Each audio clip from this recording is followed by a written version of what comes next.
Direito, filosofia humanística. Hans Kelsen. Ele é o criador mais radical do positivismo jurídico. Portanto, não era adepto da doutrina do direito natural, que não é uma doutrina aceitável do ponto de vista do direito enquanto ciência. Para criticar a doutrina do direito natural, Kelsen escreveu diferentes artigos, entre eles A Doutrina do Direito Natural perante o Tribunal da Ciência, que está no livro O que é Justiça. Então, olha o título desse artigo que ele escreveu: A Doutrina do Direito Natural perante o Tribunal da Ciência.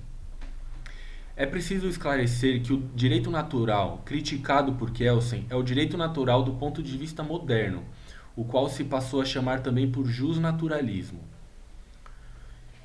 O direito natural, ou justnaturalismo, dentro da concepção moderna, busca um critério absoluto para a justiça a partir da natureza, caráter mítico, enquanto legisladores superiores aos homens. De outro lado, Kelsen entende que o direito é um projeto humano. Então, como Kelsen entende que o direito é um projeto humano, não bate com a teoria do direito natural, que tem uma concepção de um critério de justiça a partir da natureza, um caráter mítico, que com legisladores que são superiores aos homens. Sendo assim, enquanto o positivismo é considerado uma teoria monista, pois ele só deve se amparar no próprio direito, o direito natural moderno é uma teoria dualista. Ao mesmo tempo que apresenta as normas positivas em vigor como válidas, considera que, uma vez não sendo justas, podem ser modificadas com base no direito natural, que seria o ideal. Portanto, enquanto teoria dualista, ao passo que pode vir a fortalecer o direito positivo, pode considerá-lo injusto e inválido, com base meramente nas leis que supõe da natureza. Então, recapitulando aqui, o positivismo é monista, porque ele se ampara apenas no direito. O direito natural é dualista. Ao mesmo tempo que apresenta normas positivas, pode ser modificados com base no direito natural, que seria o ideal. Aqui, está correto dizer que Kelsen acredita que, entre outras críticas à doutrina do direito natural, uma delas é o fato de considerar a justiça, que seria deduzida na natureza, a mais ideal, de modo que, como foi exposto acima, o direito positivo pode ser tanto fortalecido como combatido pelo direito natural. Então, o que está dizendo aqui é que Kelsen acredita que uma das críticas ao direito natural é o fato de considerar a justiça, que seria deduzida da natureza, a mais ideal, de modo que o direito positivo pode ser tanto fortalecido como combatido pelo direito natural. A doutrina do direito natural é dualista e não monista. O direito natural não é aceitável do ponto de vista científico. Kelsen não professa a teoria do direito natural. Ele professa o justpositivismo. Kelsen não afirma que na doutrina do direito natural o direito positivo seria válido independentemente daquela. Kelsen observou que, por ser uma teoria dualista, o direito positivo tanto pode ser fortalecido quanto combatido pelo direito natural.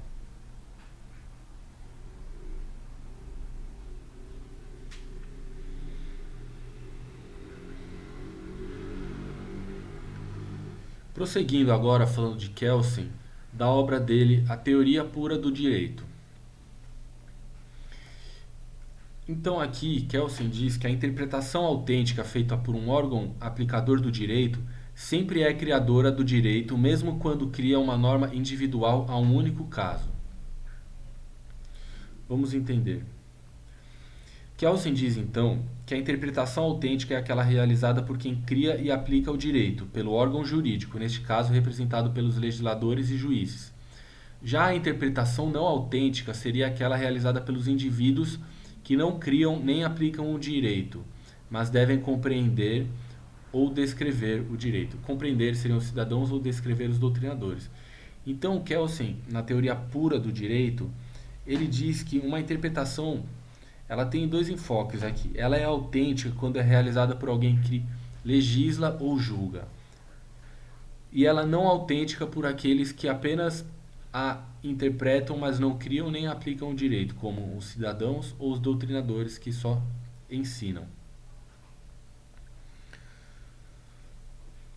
A norma fundamental, prosseguindo aqui, a norma fundamental, ou a ground norm, é uma norma pressuposta que deve hipoteticamente fundamentar as demais normas do ordenamento jurídico.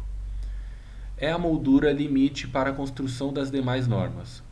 É uma norma superior no sentido de ter função idealizadora para conferir unidade e validade a um sistema de normas, sobre como produzir as normas inferiores. No entanto, não se pressupõe que a norma fundamental tenha sido imposta por uma autoridade superior. A origem da norma fundamental é do tipo não definida, pressuposta, ou seja, ainda que tenham por finalidade conferir unidade e validade formal a um ordenamento jurídico, não determina ou impõe o que materialmente deve ser extraído dela. Então estaria errado dizer que o fundamento da validade de um ordenamento jurídico é tido como sua norma fundamental, a qual deveria ser posta por uma autoridade a ela pressuposta. Não. A norma fundamental é a norma pressuposta que deve fundamentar as demais normas do ordenamento jurídico. É um limite para a construção das demais normas. É uma norma superior. Mas isso não quer dizer que tenha sido imposta por uma autoridade superior. A origem dela é do tipo não definida. Não se define. Ou seja, ainda que tenha a finalidade de conferir unidade e validade formal a um ordenamento jurídico, não determina ou impõe o que materialmente deve ser extraído dela.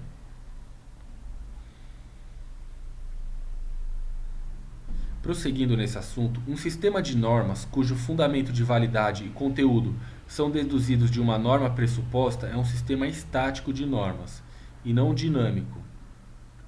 Kelsen acredita que a norma fundamental, por ser uma norma pressuposta em vez de norma posta, não determina a validade do conteúdo ou material de um sistema de normas. Esse tipo de conteúdo será de forma dinâmica determinado pelas autoridades competentes a quem a norma fundamental delega a tarefa de produzir determinado conteúdo, criar e aplicar o direito. Então, como estávamos falando sobre a norma fundamental, ground norm é a norma pressuposta, que fundamenta as demais, não necessariamente imposta por uma autoridade.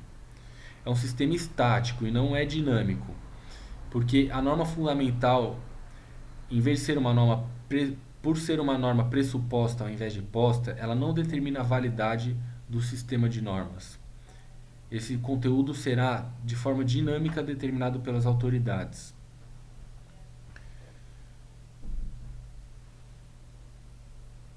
Prosseguindo aqui na teoria pura do direito, vale explicar o seguinte: para Kelsen, a preocupação primeira, dentre outras, era responder à questão: o que é e como é o direito? Como o próprio Kelsen afirma na obra, já não importa mais saber como deve ser o direito. Sobre essa assertiva, é importante ler um trecho do próprio autor, que diz: a teoria pura do direito é uma teoria do direito positivo em geral, não de uma ordem jurídica especial. É teoria geral do direito, não interpretação de particulares normas jurídicas nacionais ou interpretação. Fornece uma teoria de interpretação. Como teoria, quer única e exclusivamente conhecer o seu objeto. Procura responder a essa questão, então, o que é e como é o direito. Mas já não lhe importa a questão de saber como deve ser o direito, ou como deve ser ele feito. É uma ciência jurídica e não política do direito. Quer isto dizer que ela pretende libertar a ciência jurídica de todos os elementos que lhe são estranhos. Então é daí que vem o nome teoria pura, porque o objetivo é libertar a ciência jurídica de todos os elementos que lhe são estranhos. É uma teoria que quer única e exclusivamente conhecer o seu objeto. Procura responder à questão: o que é e como é o direito, e não como deve ser. Não se interpreta particulares normas jurídicas, nacionais ou internacionais. Então, a teoria pura do direito, como seu próprio nome comunica, busca purificar o direito dos demais ramos científicos. O objeto do direito para Kelsen deve ser o próprio direito, Portanto, não seria possível, dentro dessa teoria, relacionar o conteúdo da norma moral ou de outra norma não jurídica com a norma jurídica. Seriam incomunicáveis do ponto de vista formal. Não importa saber como deve ser o direito, mas apenas como é, independente das influências externas a ele.